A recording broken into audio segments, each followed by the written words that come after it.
When I was at one of the performances filming the show, I was backstage and I really liked how it's all seemed like a school-wide effort. It didn't just seem like the middle schoolers who were in the play. We had a couple high schoolers doing hair and makeup. We had a bunch of these high schoolers doing sets and helping out, organizing the middle schoolers, making sets after school. And it was just really fun to see.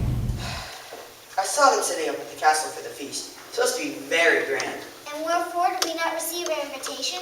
Are these not as grand as any lord and lady? It must have been lost. I can just imagine it all. Was the castle so beautiful? Decorated from top to toe.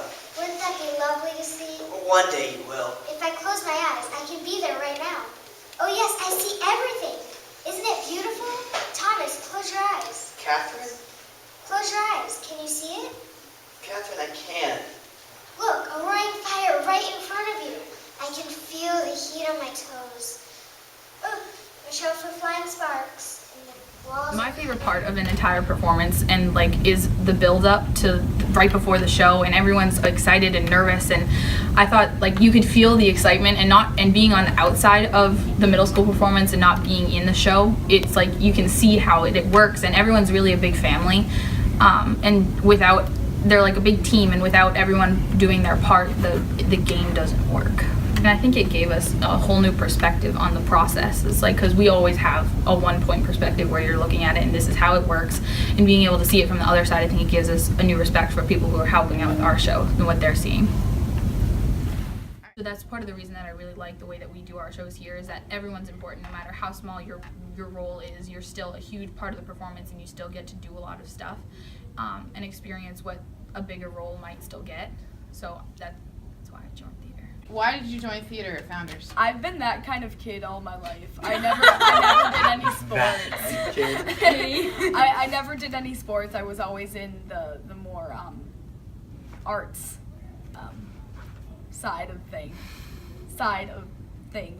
And lately I've been doing more theater. Now this, because I wanted to get involved. Everybody in the drama club is really on the same boat. They're not athletic kids normally. Sometimes there are exceptions, but normally it's all of the nerds who are in drama club. What'd you say? Hey, I'm a nerd. But I feel like then we all can get together and unite, really, because there's so many people that would never talk to each other ever in a same community except for drama club. So it's meeting all the different kinds of people that you wouldn't normally meet is really a joy, and it's always interesting.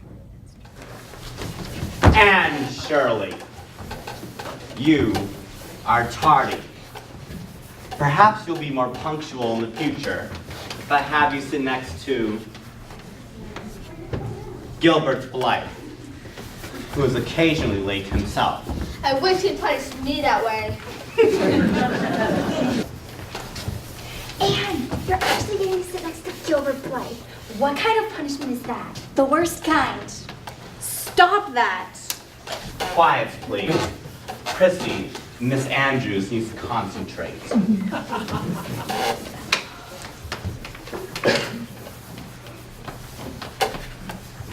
Carrots, carrots. How dare you! And Shirley. You girls. I think it was so splendid of Father to go as a chaplain when he was too old to be drafted and not strong enough for a soldier. Don't I wish I could go as a drummer or a nurse so I could be near to him and help him? It must be very disagreeable to sleep in a tent, eat all sorts of bad tasting things, drink out of a tin mug. When will he come home, Marmee? Not for many months, dear, unless he is sick. He will stay and do his work faithfully for as long as he can, and we won't ask for him back a minute sooner than he can be spared. Now, let's hear the letter.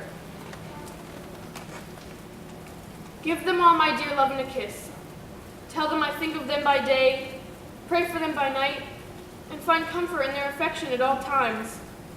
A year seems a very long time to wait before I see them again, but remind them that while we wait, we may all work, so that these days need not be wasted.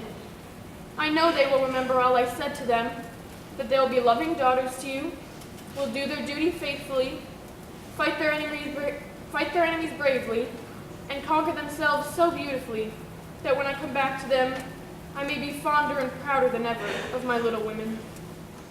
Jo's hands are much bigger than mine. She'll stretch my glove dreadfully. No, go without. I don't care what people say. You may have it, you may. Only don't stain it, or hold your hands behind you, or stare, or say Christopher Columbus, will you? I'll be as prim as I can be without getting into any scrapes, if I can help it. Meg, ought your hair to smoke like that? It's the dampness drying. What a queer smell. It's like burned feathers. There, now you just see a nice cloud of little... My hair! My hair! I'm burnt! I can't go! Oh, just my luck. I'm sorry, but the tongs were too hot and I've made a mess. It isn't spoiled. Just frizzle it and it'll look like the latest fashion. I wish I just let my hair alone. So do I. It was so smooth and pretty, but it will soon grow out again. I haven't seen the world or experienced wild romance, but I have lived a very full life. And yet our lives are so different from the ones we had planned so long ago. Do you remember? Yes, I remember. But the life I wanted seems selfish and cold to me now. I remember that I asked for splendid things, to be sure, but I knew in my heart that as long as I had John and some little children and a small home, that I would be very, very happy. And I've got you all, thank God, and I am the happiest woman in the world. My life is very different from the one I had planned, but I would not alter it. Though like Jo, I don't relinquish all my artistic hopes or confine myself to helping others fulfill their dreams of beauty. I'm sure you all see that I am far happier than I deserve. For I am not the grand author living in New York City, and I spend more time in tours than I'd ever have hoped. And despite these unromantic facts, I have lived a very full life. I never was so jolly in my entire life. Yes, Jo, I think your harvest will be a good one. Not half as good as yours, Mother. And here it is, and we cannot thank you enough for the patient sowing and reaping you have done. I hope there will be more joys and fewer sorrows each year.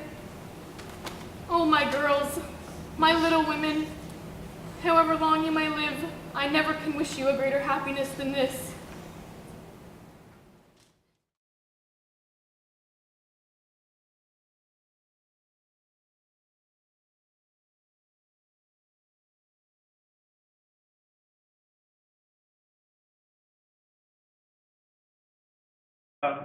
Other school invited to performance states this year, Founders Academy.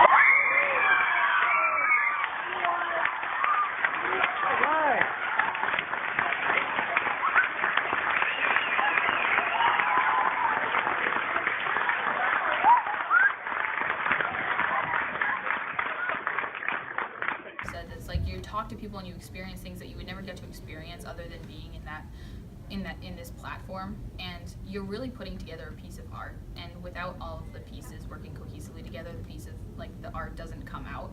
And I know people usually think like, oh, art's like I'm just gonna go paint a painting, and that's really like anything can be art. And I think that what we have here in our community really has become like a big piece of art because we're all a family and we know and we have to work together to make